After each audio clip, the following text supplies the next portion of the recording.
mwanangu soma. Mwanangu nakwambia kitabu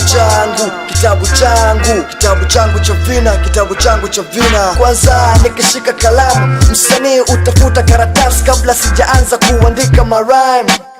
Heavy na verse, muhimu kichwa cha insha kiwe wazuwazu napotunga mistari uweze kusikika. Sehemu za maandishi yatakiwa kueleweka, ufupisho wa shairi lako napotamka. Kitabu changu cha vina kinasababisha vina vyangu vya maana vina waelimisha, alafu baada hapo pengine wakati mwingine mimi andikapo kitabu changu cha vina. Mi upenda sana kusibua na kufungua milango yote iliyobanwa. Ndugu ni kufaana, wazo langu kubwa ni kupaa juu na moshi kutafakari.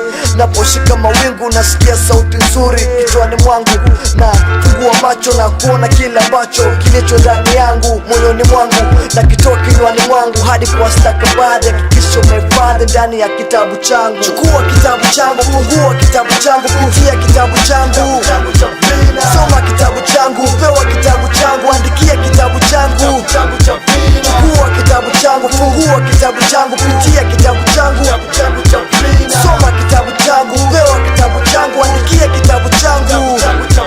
Kama kawaida sanaa inafurahisha, siwezi kusahau mitaa kuiunganisha. Jaza silabi na kupanga misamiati kwa vipimo na mizani, ni upate masharti kwa fani mbalimbali. Sauti za tanakale, Kiswahili fasihi, kamusi ni kwa ratili, methali jinsi ya kuongea kimafumbo walinihisi, sarufi za mapambo ya lugha yenye maana za idea moja, kutokana na vitendo, majina na vyombo vina mshindo. Ukisoma nyimbo kitabu changu kina uhondo, kwa darasa hilo ta mwalimu anajua kurasa hizo niliuandikia mistari bomba kushinda ya punda mlia. Suna jua tena, nilikwambia kitabu changu cha vina, ukitaka utapewa. Swahili fasihi, kitabu changu ukitaka utapewa. Chukua kitabu changu, fungua kitabu changu, pitia kitabu changu, soma kitabu changu, pewa kitabu changu, andikia kitabu changu.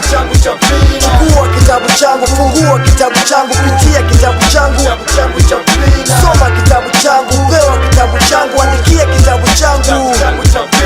Kitabu changu hichi na kusiku kina kile kufafanua mbichi na kujibu maswali ya kitabu changu. Si unaelewa mangapi kwa jina langu utapatiwa mapipi. Fungua daftari utagundua ni lipi, angalia sayari utajua uko wapi. Mtindo wa kuongea, mdundo wa kutembea, wala instrumento kuhaditha kuelezea. Basi we tayari kwa ujumbe kupokea.